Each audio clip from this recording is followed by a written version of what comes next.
আল্লাহ বলে, বান্দা, আমার মতো দয়ালু মনিব থেকে কেড়ে তোরে আলাদা করে দিল। মা গাররাকা, আরে বান্দা, আমার থেকে কেন আলাদা হলি? আমি কি অপরাধ করেছি? সারাদিন আসমানে আলো দিয়ে আমি অন্যায় করছি? আজ আবার রাতের বেলা ঘুমের পরিবেশের জন্য অন্ধকার করে দিয়ে আমি অপরাধ করছি? মা গাররাক, এই যুবক, তোমার কাছে তোমার মালিক অপরাধ কি করছে বল না বেটা, বল। কেন সেজদা করলি না ভাইয়া? আল্লাহ তোমার কাছে কি অন্যায়টা করছে? কি অন্যায়, কি না দিছে মালিক?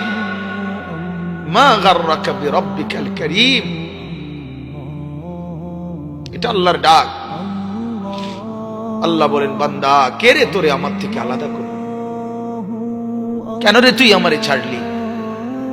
আমি কি দোষ করছি?